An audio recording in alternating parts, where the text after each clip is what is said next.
Good afternoon, it's time for another video.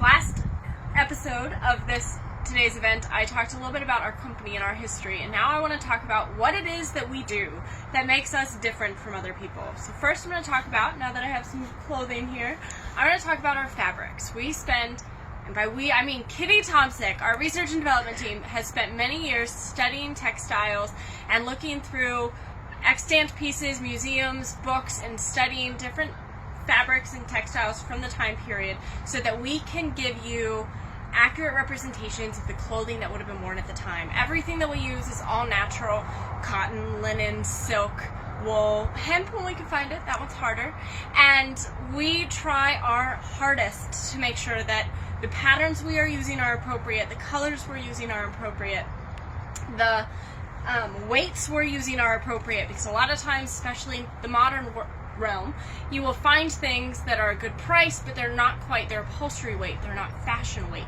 which is what you look for when making clothing and would have been more appropriate to what it was in the 18th century.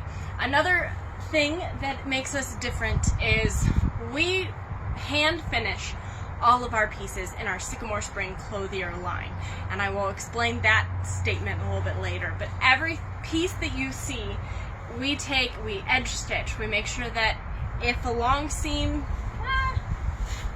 a long seam on a garment, we're going to hand fell it so that it's done by hand. Yes, it has machining there, but we're going to cover it in case your petticoat blows in the wind. No one's going to see serging or anything that breaks the illusion that you're trying to make. We still use 18th century techniques and hand sewing techniques that are appropriate to the time period.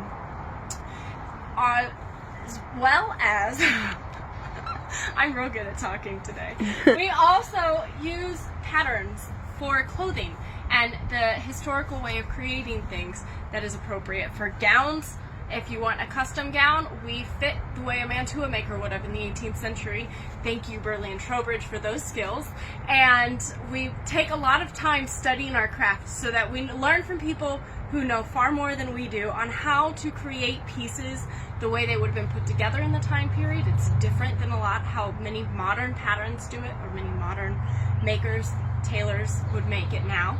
Things were done differently. So we spend a lot of time honing our craft so that we can give you something that is making your dreams come true. It's going to give you the illusion, the impression that you want for your 18th century and 19th century persona, because we do 19th century clothing as well.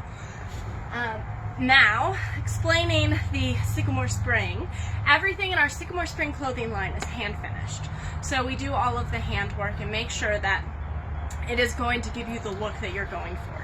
However, that comes with the price. And we recognize that most people getting into the hobby typically cannot spend as much money on the clothing that we sell in our Sycamore Spring clothing line. But we want to make sure that people are getting the opportunity to afford clothing that's made from natural fibers and researched fabrics. So we've started a Mary Milliner's costuming line. And we call it clothing versus costuming because it is an 18th century costume. It is still made using 18th century techniques. It is still used the fine fabrics that we've spent years researching, but we utilize the sewing machine for the entirety of the project as opposed to hand finishing every seam. And that allows us to cut our cost down, but still give a quality item that helps build the persona that you're looking for. So, with that, I'm going to finish this video and check out later. We're going to have information on what is coming up next.